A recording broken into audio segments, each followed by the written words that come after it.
ನೋಡಿ, ಇವತ್ತು ಬಂದ್ಗೆ ಕರೆಯನ್ನ ಕೊಟ್ಟಂತ ವಾಟಾಳ್ ನಾಗರಾಜ್ ಅವ್ರನ್ನ ಬೆಳಿಗ್ಗೆನೆ ಅವರ ಮನೆಯಲ್ಲಿ, ಅವ್ರು ಇನ್ನೂ ಎದ್ದಿದಾರೋ ಇಲ್ಲೋ ಗೊತ್ತಿಲ್ಲ, ಅವ್ರ ಮನೆಗೆ ನುಗ್ಗಿ ಅವ್ರನ್ನ ಪೊಲೀಸರು, ಬೆಂಗಳೂರು ನಗರ ಪೊಲೀಸರು ಅವ್ರನ್ನ ಎಳೆದೊಯ್ದು ಬಂಧಿಸಿರೋದನ್ನ ಕರ್ನಾಟಕ ರಕ್ಷಣಾ ವೇದಿಕೆ ತೀವ್ರವಾಗಿ ಖಂಡಿಸ್ತೀವಿ.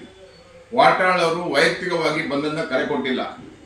ಕಾವೇರಿಗಾಗಿ, ಮೇಕೆದಾಟ ಅಣೆಕಟ್ಟಿಗಾಗಿ, ಕಳಸ ಬಂಡೂರಿಗಾಗಿ, ಮಹದಾಯಿ ಯೋಜನೆಗಾಗಿ, ಸಮಗ್ರ ಕರ್ನಾಟಕದ ಅಭಿವೃದ್ಧಿಗಾಗಿ ಬಂದ್ ಕರೆ ಕೊಟ್ಟಿದ್ದಾರೆ.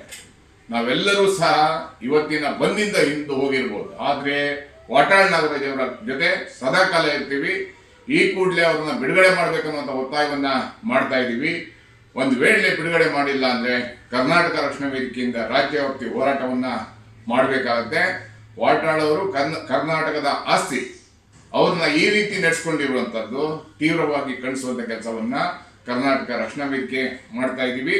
ಪ್ರಜಾಪ್ರಭುತ್ವದಲ್ಲಿ ಹೋರಾಟ ಮಾಡಲಿಕ್ಕೆ ಅವಕಾಶ ಇದೆ, ಅದನ್ನ ಹತ್ತಿಕ್ಕುವಂತ ಕೆಲಸವನ್ನ ನಮ್ಮ ಅಧಿಕಾರಿಗಳು ಮತ್ತೆ ನಮ್ಮ ರಾಜಕಾರಣಿಗಳು, ನಮ್ಮ ಸರ್ಕಾರ ಮಾಡಬಾರ್ದು ಅನ್ನುವಂಥ ಒತ್ತಾಯವನ್ನ ಮಾಡ್ತಾ ಇದ್ದೀವಿ.